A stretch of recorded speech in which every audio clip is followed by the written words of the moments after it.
Although South Korea has the capacity to assemble products, it has limitations in developing the materials and equipment that form the foundation, and the fact that Japan has been supporting this has not been made public domestically.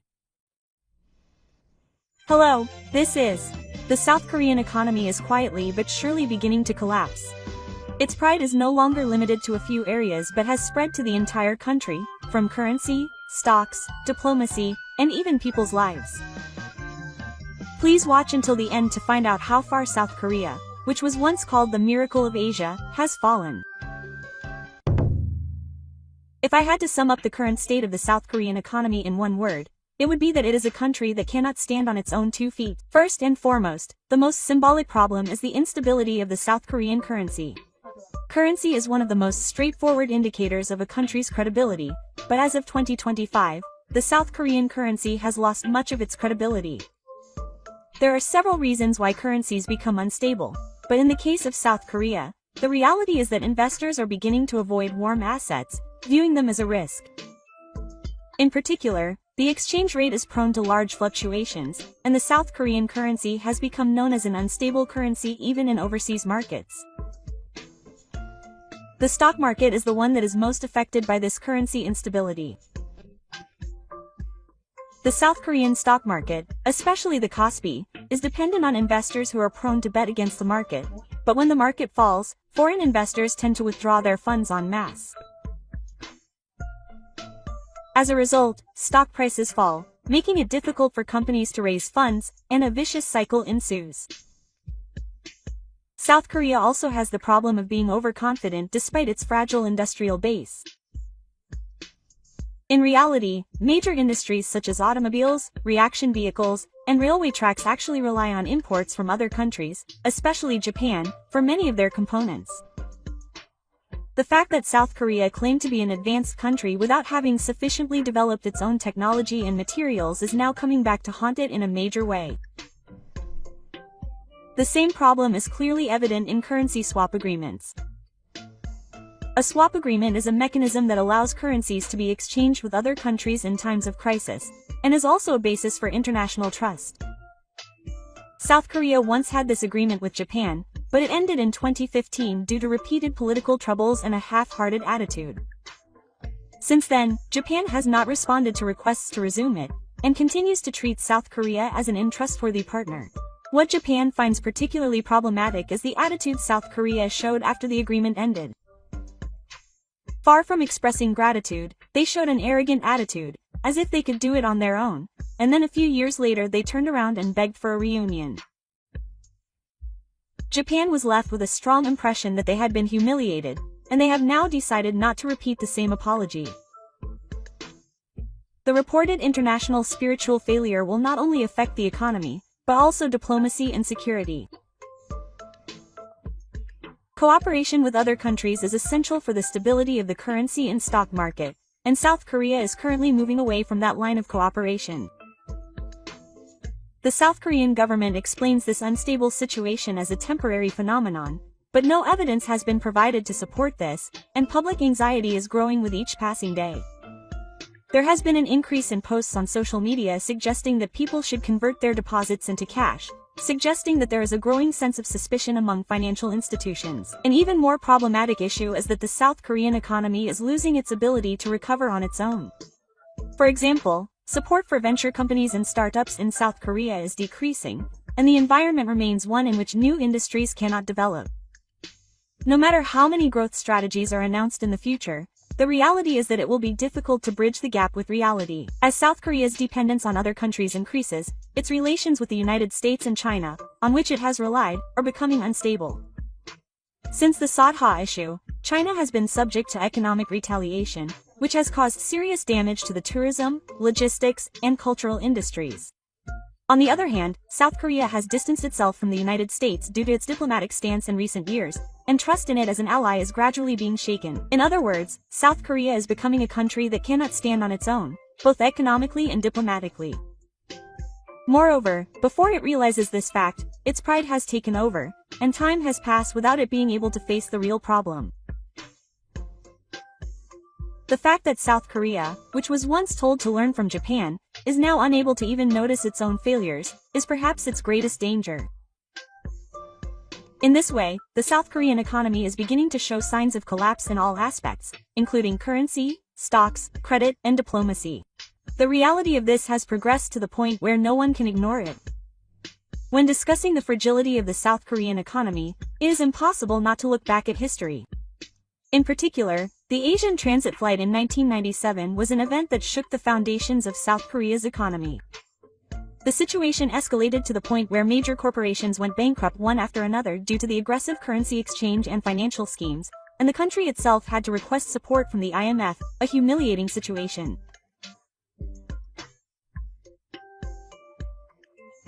At that time, Japan extended a helping hand to South Korea as one of the largest donors. Despite the extensive scenes of currency exchange, swaps, direct loans, and the dispatch of economic experts, South Korea, far from showing any gratitude, was often portrayed in distorted terms in subsequent textbook media as Japan exploiting the crisis to gain profits. This historical background is a major reason why the Japanese government and companies view South Korea as an unreliable partner. As South Korea's domestic politics change, its history and diplomatic stance change dramatically, and the international community is increasingly seeing it as a country that does not keep its promises. Economically, South Korea may appear to be a technology powerhouse, but a deeper look into its true nature reveals its lack of development capabilities.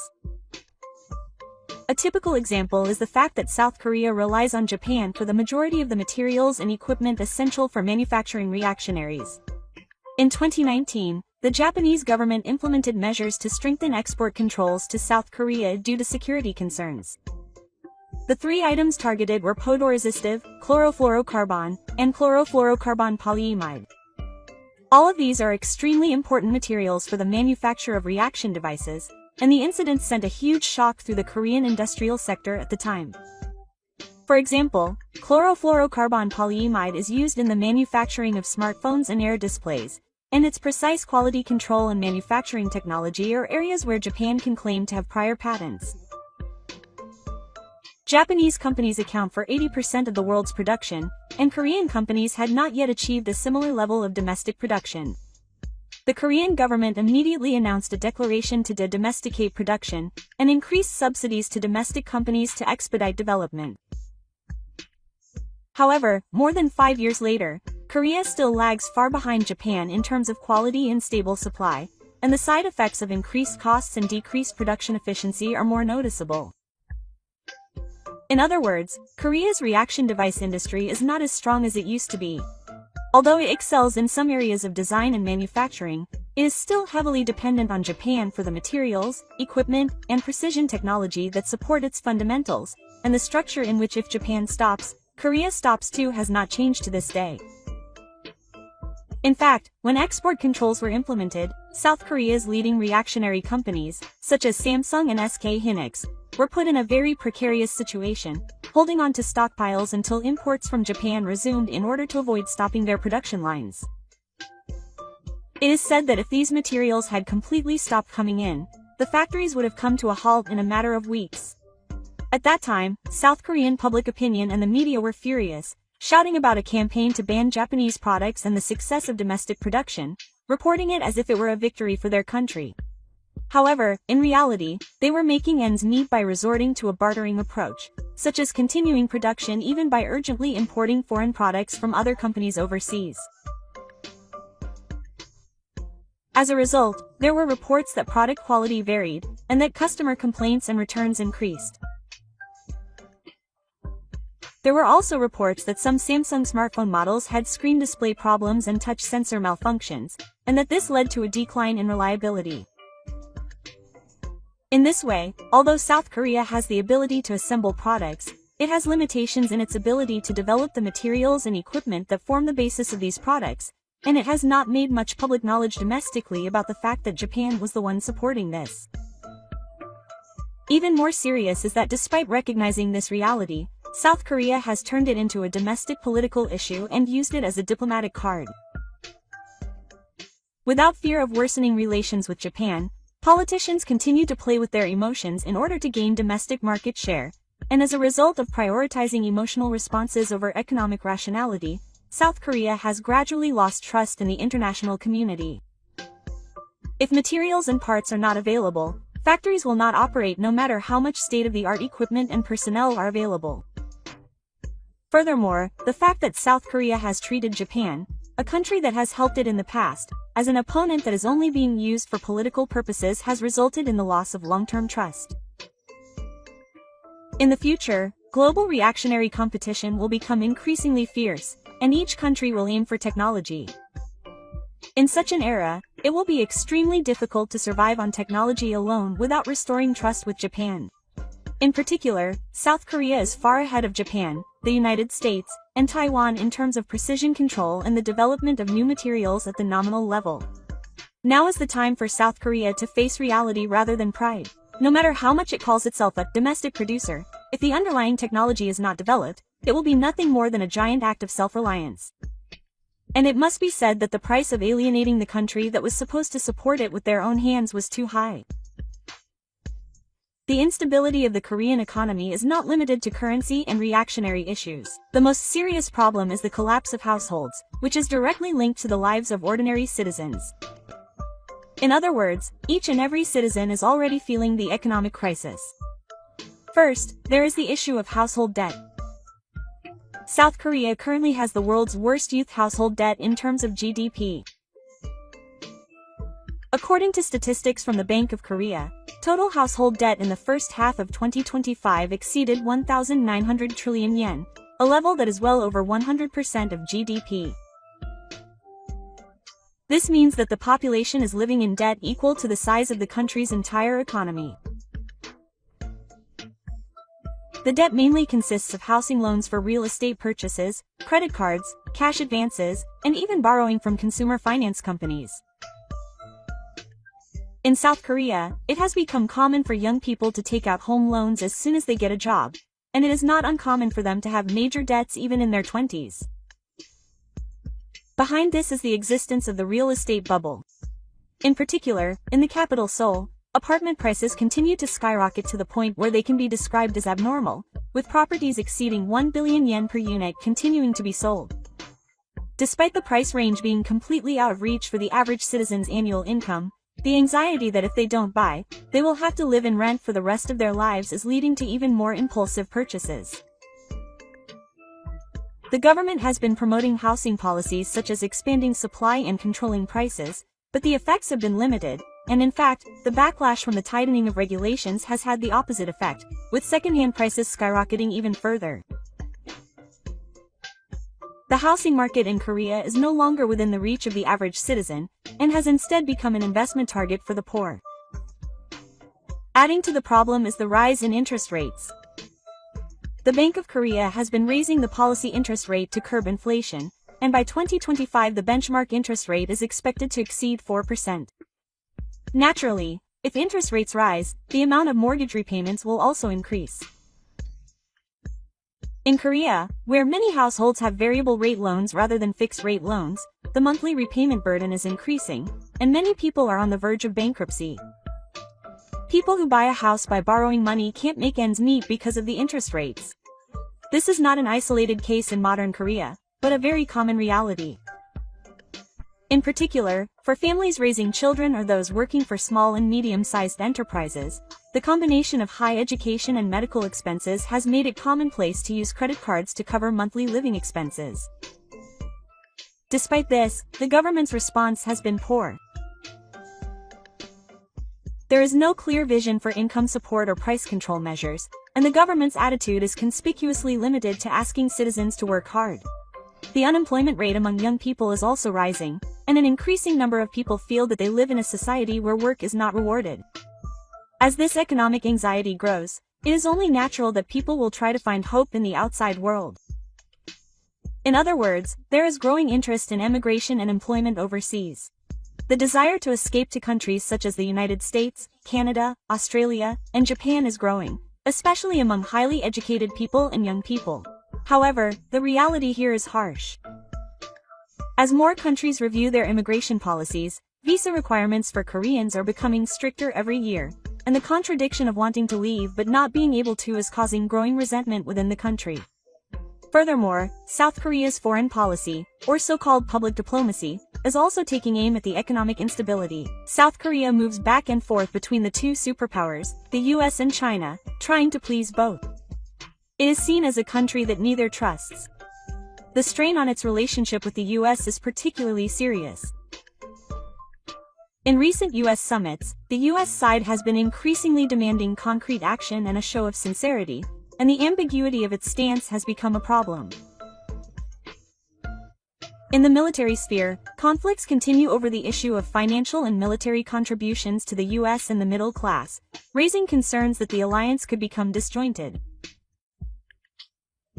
In the economy, pressure from the US government and Congress is increasing over South Korea's failure to play a sufficient role in the US-led reactionary alliance, the CHIPS alliance. In other words, South Korea is gradually losing trust in the US in both diplomacy and the economy. The domestic economy is stagnating, young people are worried about the future, and diplomatic tensions are waning. All of these factors have combined to create a situation where South Korean society is unable to move forward or backward. Looking up, there is debt, looking to the side, there is betrayal, and looking down, there are signs of collapse. Many citizens are beginning to question whether this situation can really be overcome. The fundamental turmoil in the South Korean economy is further exacerbated by diplomacy, particularly its relationship with Japan.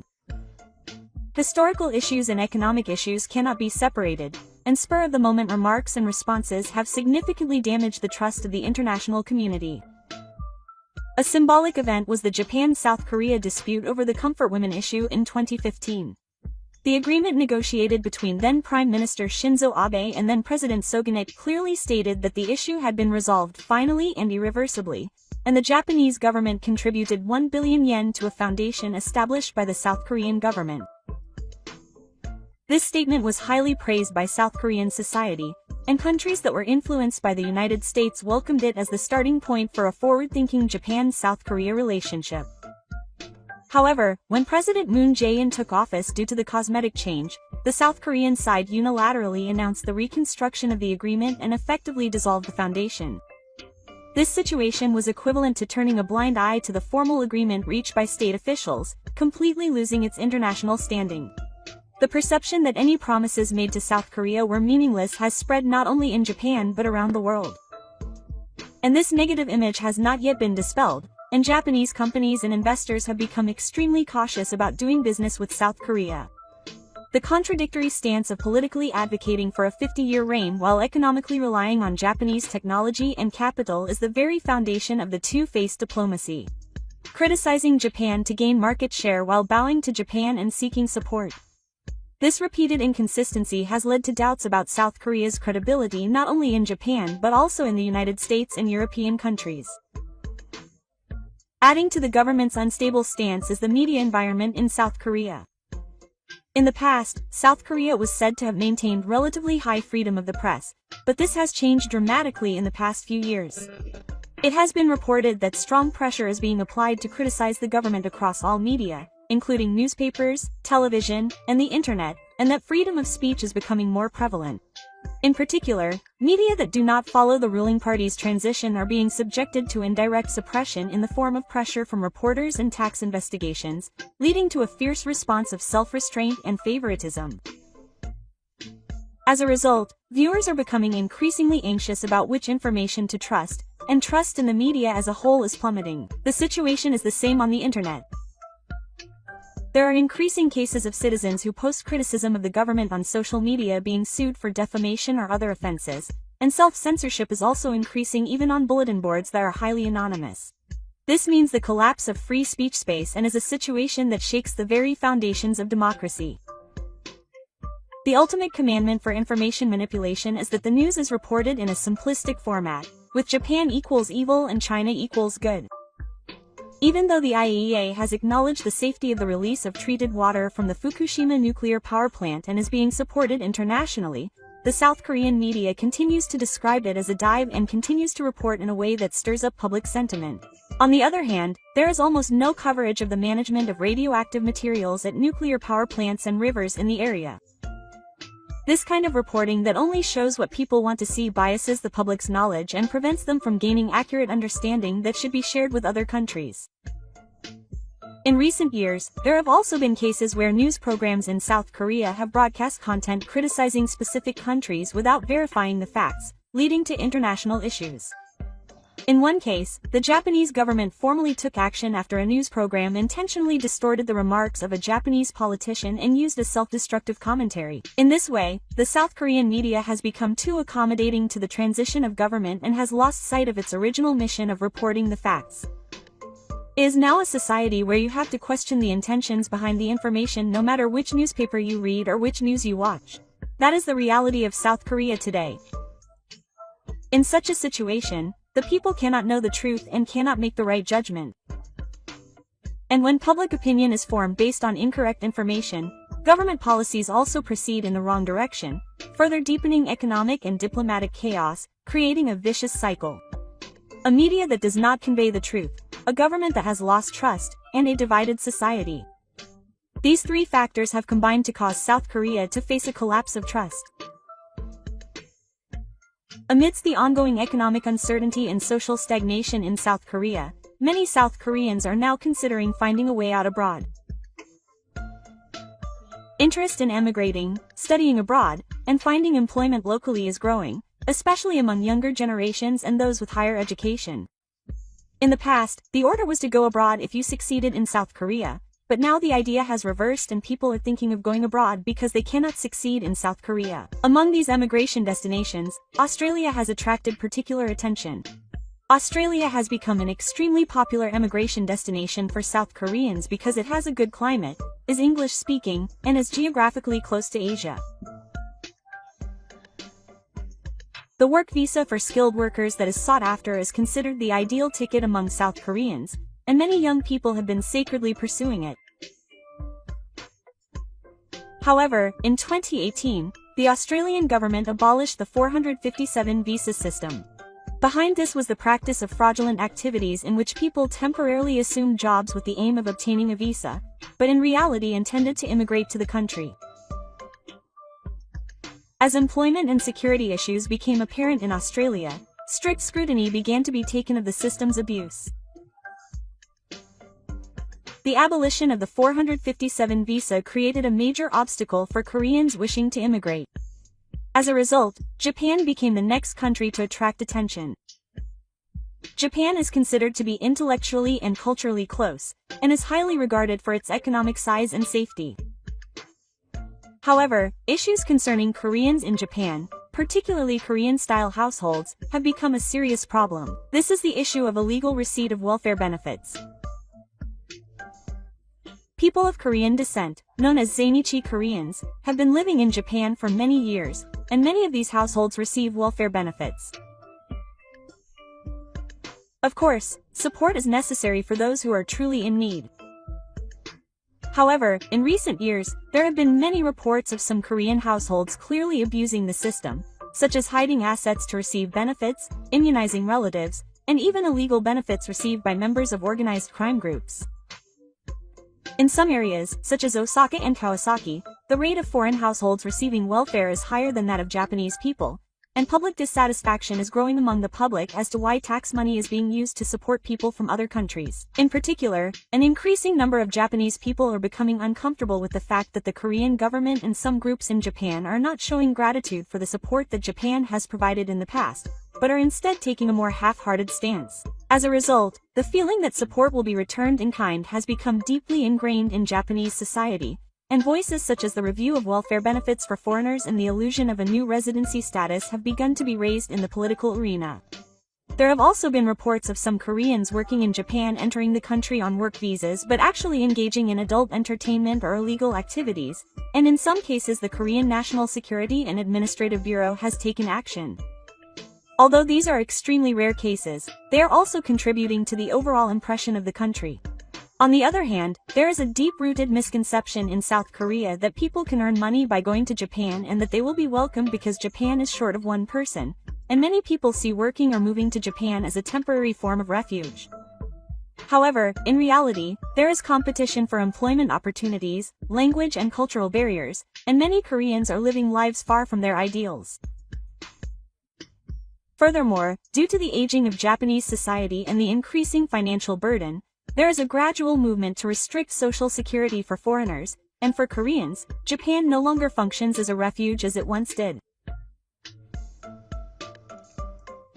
While the number of Koreans wishing to emigrate overseas is increasing, there are also many cases of trouble and rebellion in their new country, worsening the impression of Koreans in the international community.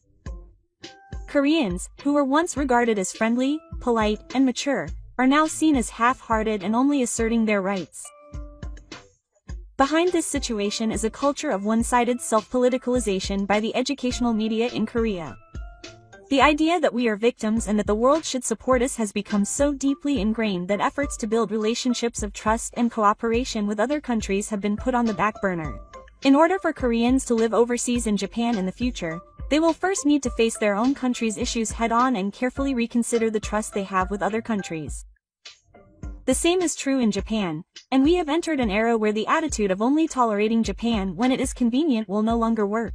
South Korea is now facing a major crisis as a nation. The distortions that have accumulated in the economy, diplomacy, and society as a whole are now exploding in all sorts of situations, and it has reached a stage where a single reform cannot be repaired by a temporary policy. And what is most serious of all is the reality that trust, the foundation of the nation, is changing both domestically and internationally. Trust is not something that can be realized in a single act, but is formed through the accumulation of actions over many years. However, South Korea has repeatedly played down the favors it received in the past, ignored inconvenient promises, and pursued politics driven by emotion.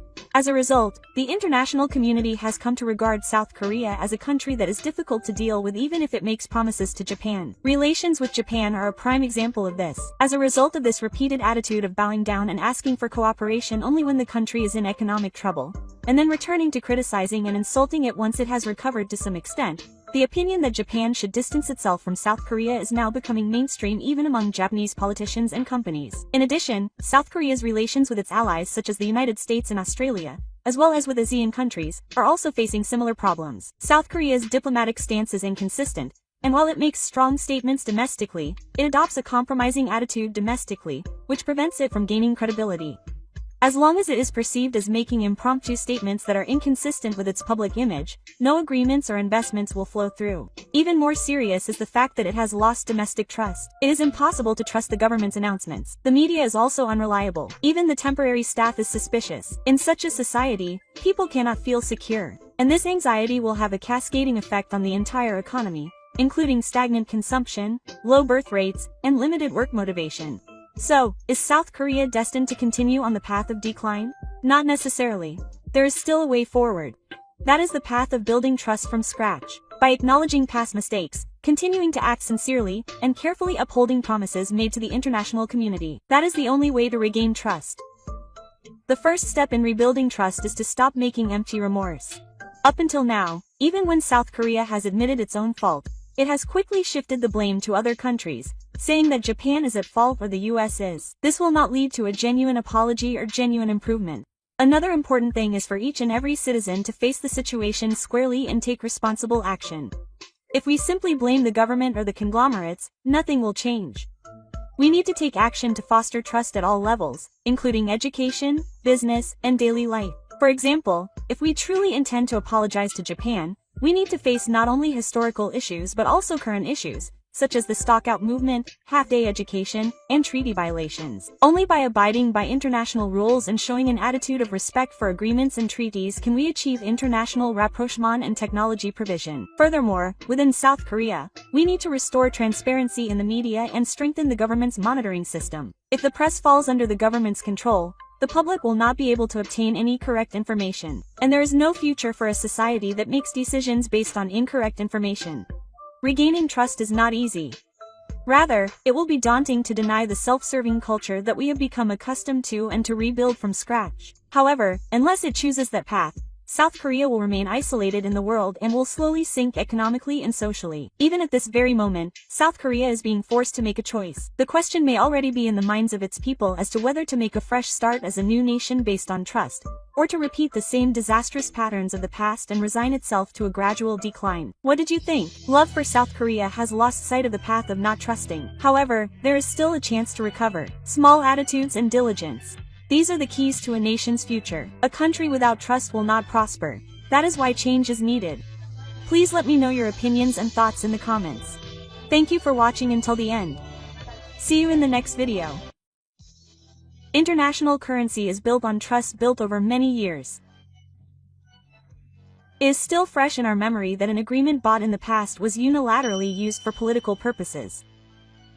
Hello, South Korea has strong feelings about the other side. When South Korea is in trouble, it turns to Japan, but it seems that Japan has reached its limit. This time, South Korea has been relying on Japan, but Japan has rejected South Korea. What on earth was the reason that Japan rejected Korea? Please watch until the end. There was once a time in Korea that was called the Golden Machine. It was a time when Samsung Electronics' stock price was soaring and the Kospi index was hitting its highest level on the market. Every day, TV reported that Korea had finally caught up with Japan, and young people proudly believed that their country was now an advanced nation. Korea certainly had momentum at that time. It was the world's leader in the fields of sensors, displays, and smartphones, and foreign media praised it as the Samsung Empire. The economy centered on the conglomerates appeared to be prosperous on the surface. The people did not doubt it either. However, that prosperity was an illusion. Korea's golden machine was not something that it realized on its own. Many of the advanced materials and basic technologies for manufacturing equipment were dependent on Japan and other countries. For example, materials such as photoresist and hydrogen bicarbonate, which are essential for manufacturing sensors, were supported by supplies from Japanese companies. Korea could compete with the world in timekeeping technology. That illusion was shattered in an instant when Japan tightened its export controls in 2019. From one day onwards, South Korean media unanimously reported that this was economic retaliation by Japan, but this was a misunderstanding. Japan had consistently explained that this was due to the appropriateness of its export controls, and had not shown any special favoritism towards South Korea. However, the South Korean government reacted fiercely. This was also a reaction that had been deeply rooted in a long-standing ideology.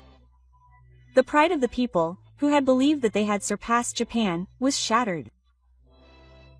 Major companies such as Samsung and SK Hynix hurriedly searched for alternative sources of materials. However, it was difficult to find materials of comparable quality to Japan in other countries. It was then that many citizens first learned this. It is true that our industry was supported by Japan and that we had achieved economic success. However, this was merely a temporary phenomenon in certain areas, and society was finally beginning to realize that it was not due to our own technology. Even so, the government did not waver in its outward stance. It raised the slogan of breaking away from dependence on Japan and investing a huge budget in domestic production of materials, parts, and equipment, but in reality, it was not a simple problem that could be solved immediately. Research takes time, and technology requires accumulation. Developing advanced materials requires decades of basic research and a stable supply chain, but South Korea tried to do it with short-term projects. As a result, many of these projects ended in failure. In some cases, products that were proudly announced as successful domestic production were revealed to have been nothing more than imitations of overseas technology. Public trust gradually wavered, and doubts about whether South Korea was truly an advanced country began to spread, especially online. Even in such circumstances, the government and some media outlets tried to dispel public anxiety by putting up figures such as the record high Kospi index, Samsung's total equity, and the world's largest economy. The numbers may not have looked bad, but when you look at the lives of ordinary people, the prosperity had not reached them at all. Young people continued to have difficulty finding jobs, household debt piled up, and prices rose. Behind the superficial success, a crisis was quietly developing. We can now see that the era known as the Golden Machine was truly an illusion.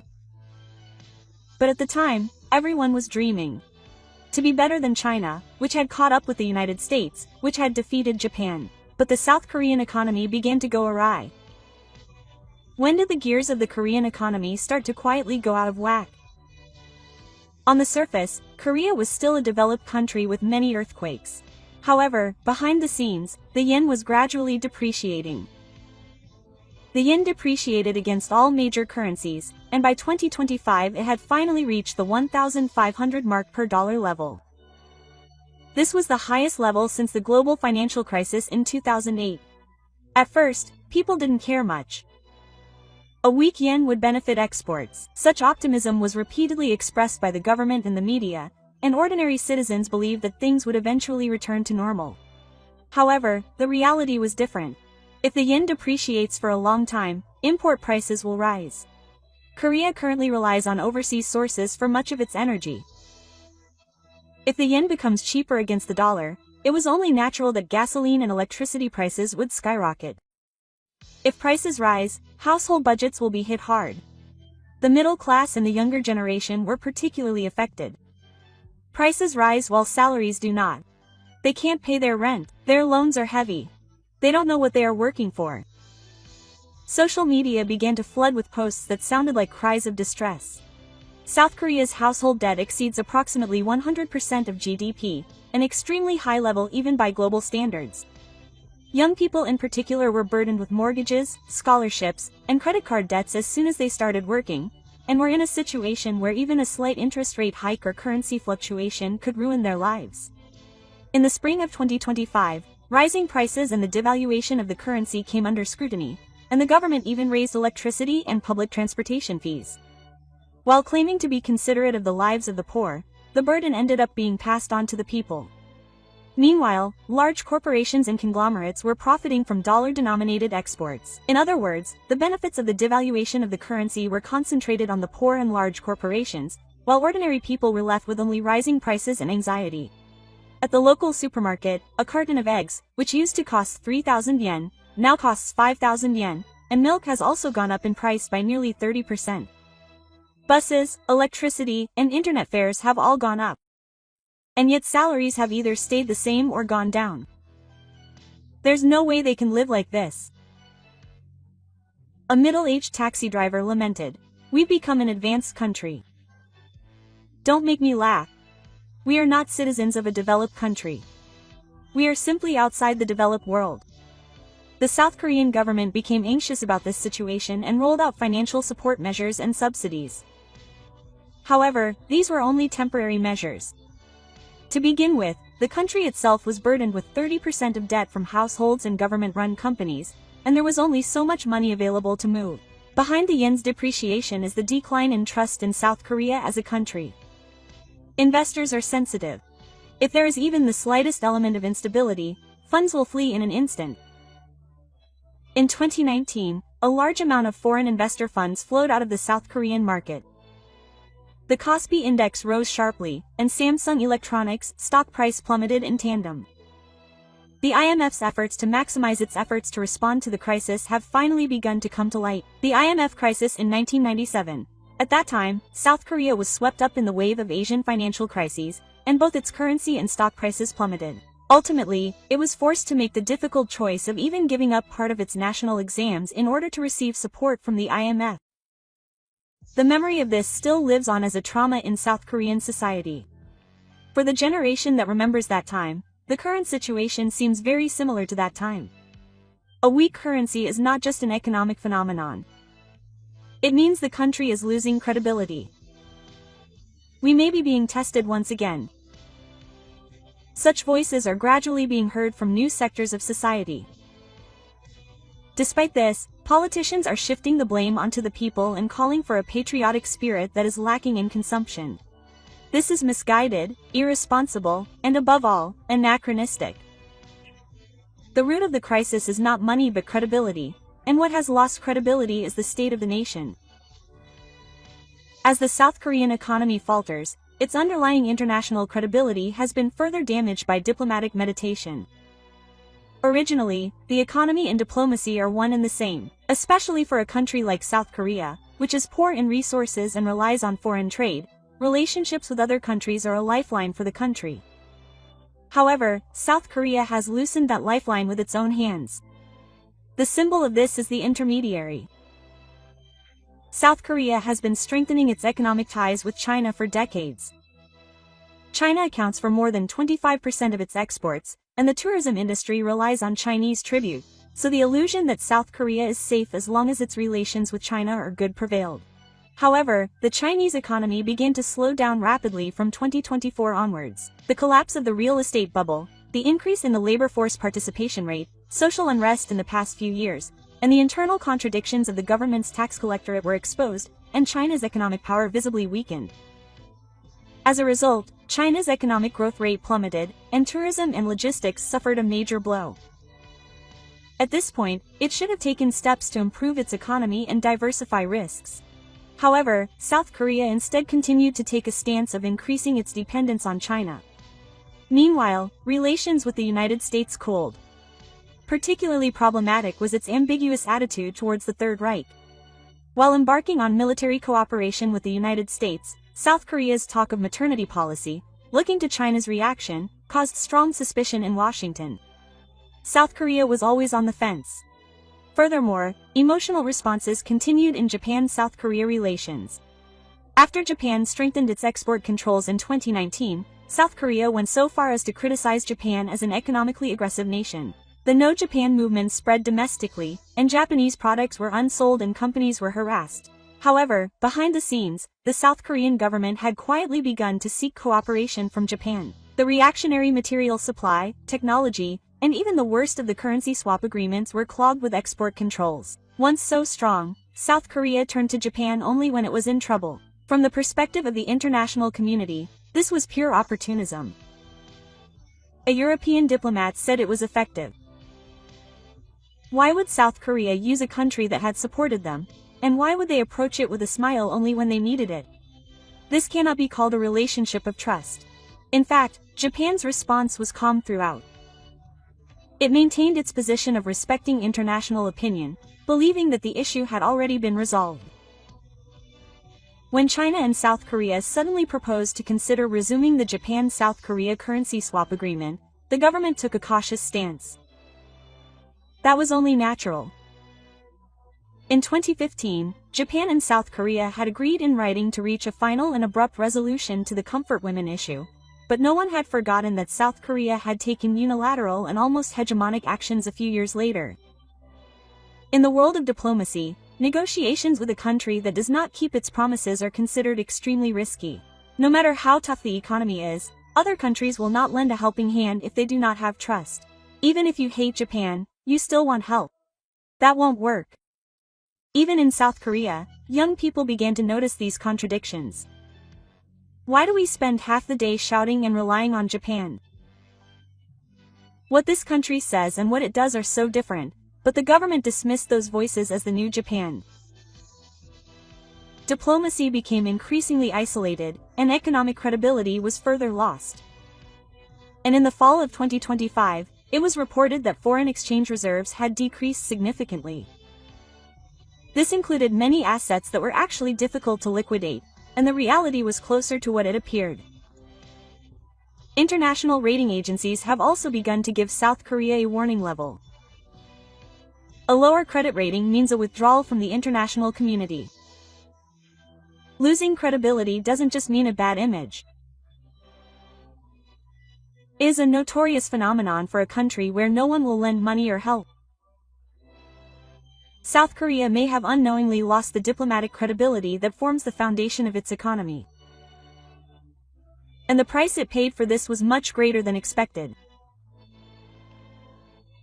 The last bastion of the South Korean economy was the reactionary industry, including Samsung.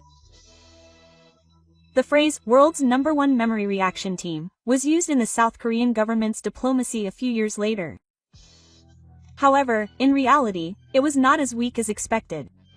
As the withdrawal of memory countermeasures accelerated in 2025, Samsung Electronics' stock price fluctuated greatly. One of the reasons was the global decline in memory countermeasure prices. Another was that overseas business partners were once again beginning to worry about the supply risk to South Korea. The shock caused by Japan's tightening of export controls is still fresh in people's minds. When strict export controls were implemented on materials supplied by Japan, such as Switzerland and photoresist in 2019, there was a temporary panic in South Korea. It was not simply a matter of a lack of supplies.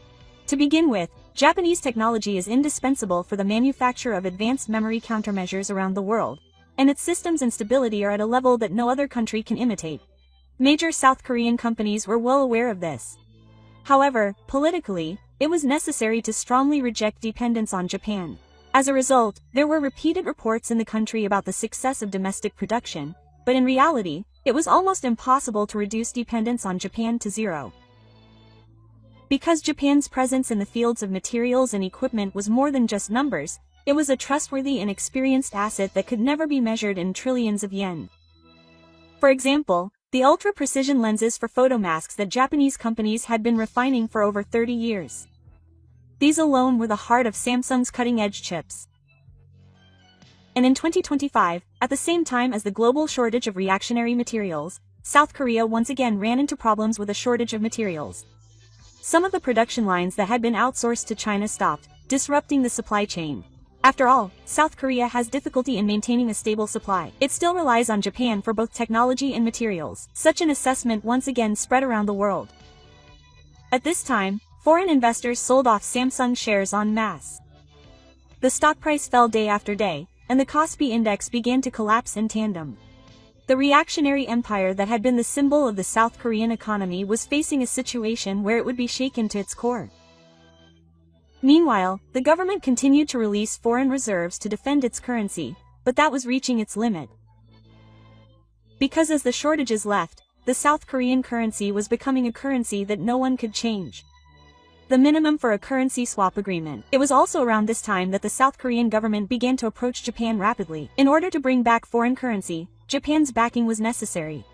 If there was a swap agreement with the Japanese yen, it would send a message to investors around the world that South Korea was still safe. So they wanted to rely on Japan, but Japan's response was cautious.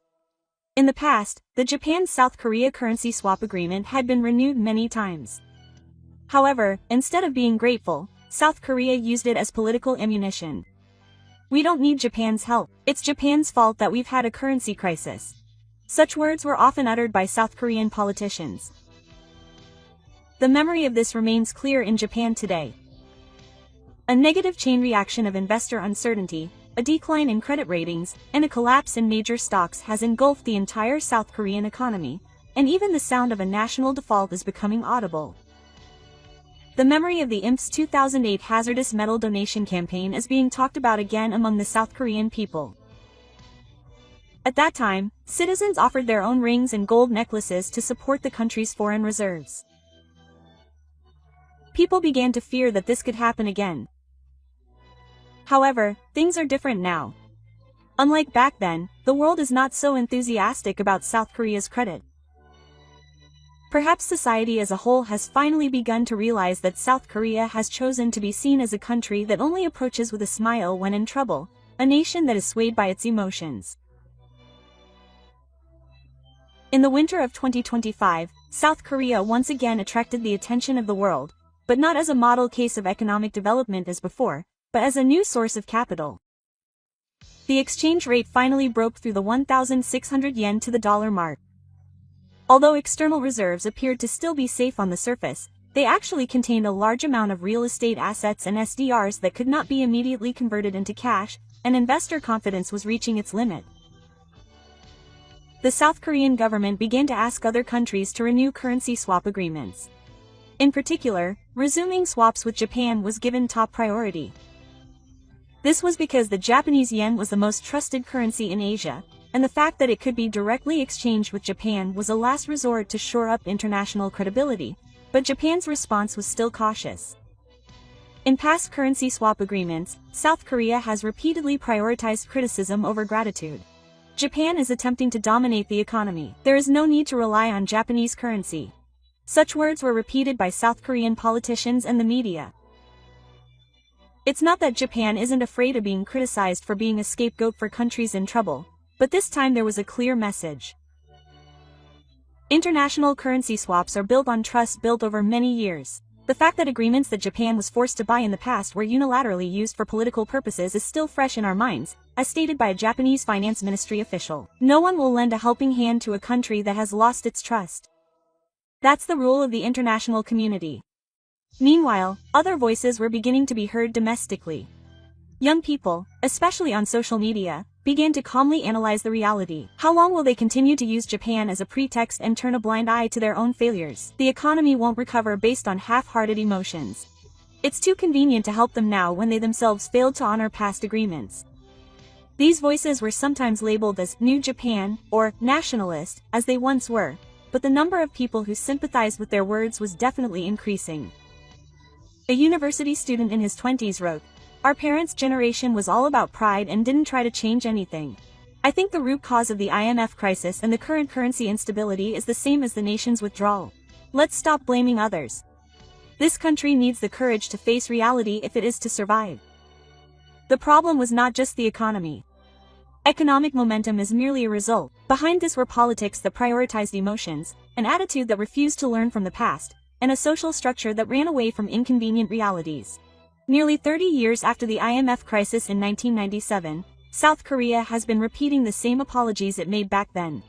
Back then, the people handed over money. This time, perhaps it is time to hand over responsibility. A truly developed country is not about a high GDP or Samsung stock price. It is about fulfilling responsibility, building trust, and not repeating past apologies. That is the image of a mature country that the world expects from South Korea. There is no clear end to this story. The crisis continues, and no one knows yet whether South Korea will truly change. But one thing is certain: if it does not change, it will have no future. Before relying on Japan, before fawning over China, before being trusted by the world. First, we ourselves must reflect on what we have done wrong. And that step always begins from within. And having passed through the illusory era known as the Golden Machine, Korea is finally opening up the map of reality. What did you think? Japan and Korea will continue to have many problems, but I think it is necessary for both the world and each other to come to an agreement. The relationship between Japan and Korea may affect the state of Korea. Please let me know your thoughts and opinions in the comments. Thank you for watching until the end. See you in the next video.